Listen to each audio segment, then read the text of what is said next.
कबूतर और शिकारी। एक बार एक शिकारी शिकार करने गया। शिकारी को सुबह से शाम हो गई, लेकिन उसके हाथ कुछ न लगा। अचानक शिकारी के जाल में एक कबूतर फंस गया। शिकारी उस कबूतर को देखकर बहुत खुश हुआ और शिकारी कबूतर को अपने साथ लेकर जाने लगा। रास्ते में कबूतर ने शिकारी से पूछा, तुम मुझे कहाँ ले जा रहे हो? फिर शिकारी बोला, मैं तुम्हें अपने घर ले जा रहा हूँ। मैं तुम्हें पकाकर खाऊंगा, बड़ा मज़ा आएगा। शिकारी की बात सुनकर कबूतर कुछ देर चुप रहा और थोड़ी देर बाद उससे बोला, मेरा जीवन तो अब समाप्त होने वाला है, लेकिन उससे पहले एक आखिरी इच्छा है। शिकारी ने कबूतर से पूछा, बताओ अपनी आखिरी इच्छा, मैं पूरी करूँगा उसे।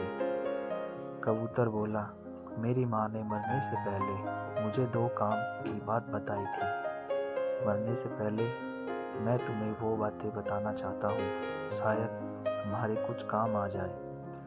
पहली बात, किसी की भी बात पे बिना सोचे समझे विश्वास नहीं करना चाहिए। दूसरी बात, कुछ बुरा होने पर या कुछ छूट जाने पर अफसोस नहीं करना चाहिए। कबूतर की बात सुनकर शिकारी आगे बढ़ने लगा। शिकारी कुछ ही दूर चला था कि कबूतर उससे बोला, मेरे पास एक हीरे की अंगूठी है। अगर मैं वो अंगूठी तुम्हें दे दूं तो क्या तुम मुझे आज़ाद कर दोगे? हीरे का नाम सुनकर शिकारी के मन में लालच आ गया और उसने कहा, मैं तुम्हें आज़ाद कर रहा हूँ, तुम जल्दी से वो हीरा लाकर मुझे दे।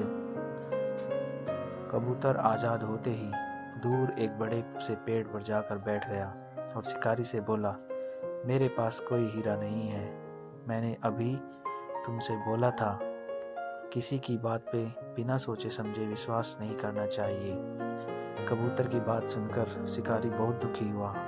उसे दुखी देखकर कबूतर बोला, मैंने तुम्हें यह भी बताया था कि कुछ बुरा होने या छूट जाने का दुख नहीं करना चाहिए।